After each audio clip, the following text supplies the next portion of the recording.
y'all. And we coming out the shadows once again. Okay, guys, today we coming back with y'all with another scary animated reaction.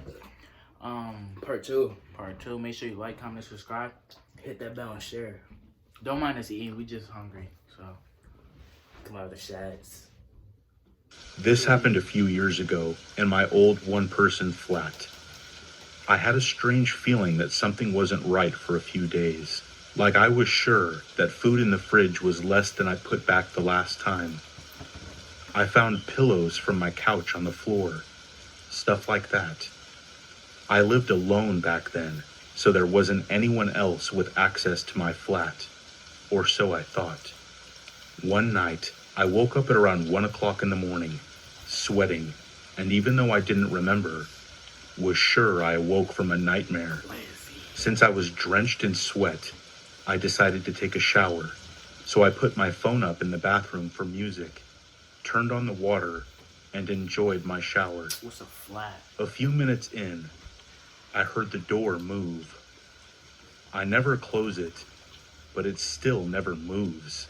I took a look at the shower curtain and saw a shadow against it, and a look at my phone confirmed someone was there, since I could clearly see a reflection in my screen that showed someone standing next to the shower curtain. It took me a lot not to scream and to keep acting like I didn't notice anything, while silently taking the shower head off the holding and turning the water all the way to hot. I'm still kind of impressed of that quick thinking. Our water got really hot when you cranked it all the way up, and a few seconds later, steam was rising, and the water hurt my feet flowing to the drain. I turned around, ripped the shower curtain open, and held the shower head right at the person behind. It was a woman. She screamed in pain. I whacked her in the face with the shower head and jumped out of the shower and ran to the door, taking the key out of the lock and locking it close behind me.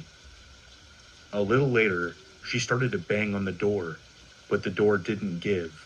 I called the cops and went to the kitchen to get my big kitchen knife, just for safety. I felt like my throat was closing up when I saw that the knife was missing and realized there's only one place where it could possibly be right now.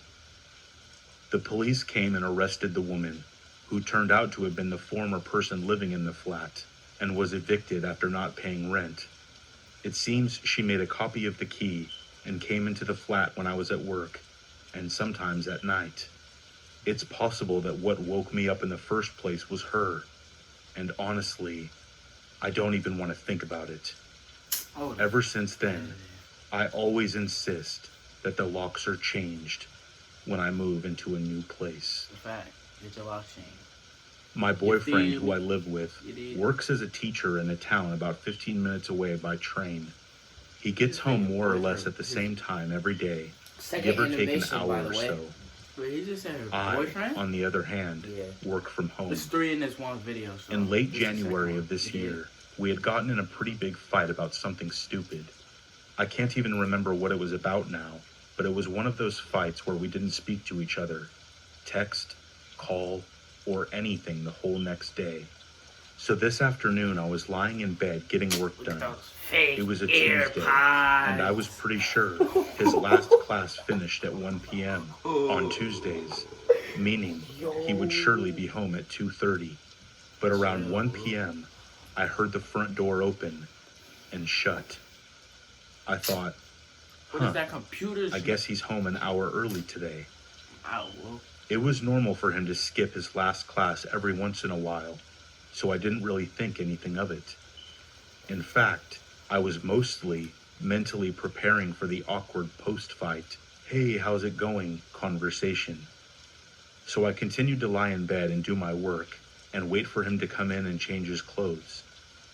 The bedroom door was closed, and I had earplugs sort of half in, as I usually do when I'm working, but I could hear the heavy footsteps of him walking around the apartment, as he always does.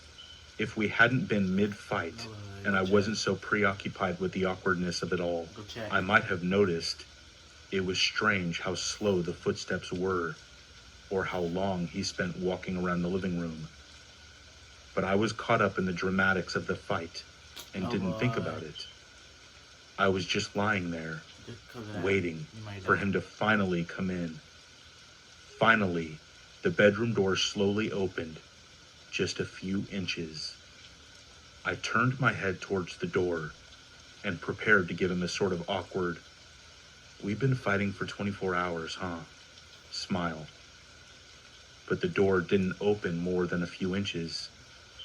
I looked and saw that it was a woman's hand with red nail polish on the Off doorknob. that. I'm dinking it. Whoever was Catch it. there slowly 100 closed headshot. the door just as they had opened it, without entering the room. I jumped out of bed, ripped out my earplugs, and sort of froze there for a few seconds while thinking rapidly. My first thought, that was not my boyfriend. Then I thought, could that have been his mom? His sister? No. The Right, landlady? No, it's not his mom. For some reason, I concluded that surely it was his mom or sister. So I opened the bedroom door and walked into the living room. Buddy, There wasn't anyone there, but the He's room hiding in smelled the heavily closet. of women's perfume. Then I came to my senses and realized his mom and sister don't have keys and have never come over before. The landlady has never entered without permission. This was a stranger. I ran back into the bedroom and shut the door, now shaking heavily. There is a balcony connected to the bedroom, so despite the cold January rain, I stood on the balcony and called my boyfriend. that's a He fake picked up, iPhone and I asked him if his mom or sister might have come over unannounced. Why would you call your boyfriend told call the me. cops? No, don't move. I'm calling the police. The police were there in minutes and searched the whole apartment. Of course, nobody was there by this point. It was weird though. Nothing was missing from the apartment, despite us keeping a jar full of money right in the entrance. Nothing was even touched. In fact, it seemed like the intruder came straight to the bedroom, saw my legs on the bed, panicked, and left. Plus, you can't open that big wooden front door without a key. For a few days, my boyfriend and I were convinced it was just the landlady being nosy. I began to feel better. Nevertheless, we demanded that the landlady change our locks. When she came to change them with her husband, she made a discovery. There was a square area by the keyhole that had been scratched away with something. The landlady said surely someone used tools to break into the apartment.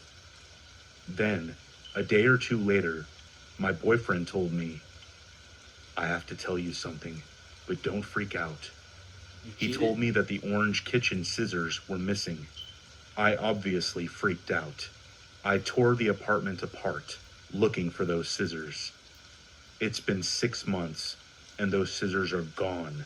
She took So the whole thing is just creepy and weird. A stranger breaks into a nice apartment, but doesn't touch or take anything valuable. Not even the money jar sitting right in the entrance. Takes scissors from the kitchen, goes straight to the bedroom, sees someone in bed, and immediately leaves. I never got to meet the person who opened the door that day. For people living with HIV, keep being you and ask your doctor about Victard. I hope I never do. I was 12, and my older sister and I were home alone for the Scary weekend. Animated Story 3. I was waiting for a friend to pick me up and getting restless. There was a knock on the door. Thinking it was her, I ran to answer it without checking through the peephole. A man was standing there with a clipboard, You could know he's and he sus. said right? that he needed to check our Pedophile. gas meter. He's a sus body. I was entrenched in the disappointment of my friend still not having arrived. So I just told him, "Yeah, sure, whatever you need to do." I didn't notice at the time, but he wasn't dressed as a city official. He had on a green and purple shirt with bold stripes like the host of Blue's Clues. He came in and immediately went up the stairs to where our bedrooms were and walked into the open door of my room. The typical girly room with pink and glitter. Thankfully, my sister came down the stairs at almost that exact moment. She said, "Oh, is that Daphne's dad? Why is he going upstairs?" And I complained about how Daphne wasn't here, and was going on about how unreliable she was when my sister cut me off. Wait. If Daphne isn't here, then who is that? I said, he's here to read the gas meters. Her face turned We don't white. have gas meters. She flung open the front door and dragged me out, hand clamped over my protesting mouth. She said, our gas meters are outside. Neither of us had a cell phone. It was the 60s, and obviously we weren't going back into the house to call authorities on the landline phone. Then, my ever-resourceful sister had a stroke of genius. A man was walking right by our house, and she motioned him over. She called loudly into the house. Oh, Dad, it's good you're home. A man from the city is here to read the gas meter upstairs. And just like she had hoped, this man on the street said, what are you talking about? The man in the striped shirt bolted out of the house. The man on the street asked us repeatedly if we were okay, if we needed him to stay and wait in the yard with us until our parents came home. He was very nice. We were so startled that we barely thanked him before slamming and locking the doors and windows. As irate as my sister was that I let someone in the house, she begged me not to call the authorities because my parents left her in charge, and she worried that she would be in trouble. I didn't want to catch any heat from carelessly allowing some guy in, so I was on the same page. 3 weeks later, a girl in our community went missing. Same MO.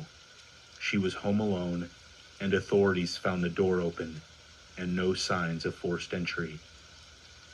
My sister and I discussed our options, but deep down we knew we had no choice but to come clean. We told the police everything.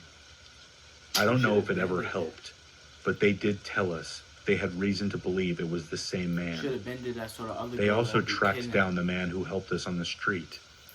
Turns out, we already knew him. He worked in the butcher shop. We just didn't recognize him. He was lifelong friends with the family after that. Our parents were mortified. They weren't angry with us, just glad that we were okay. Though they did review all the rules of caution and didn't leave us home alone for a while.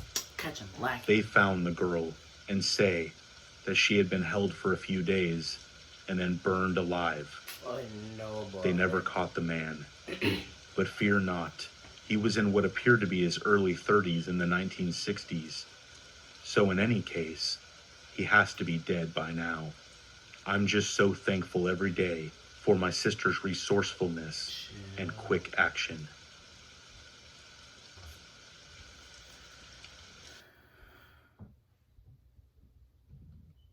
Alright guys, that's gonna be it for this video. Make sure you like, comment, subscribe. Hit the bell and share.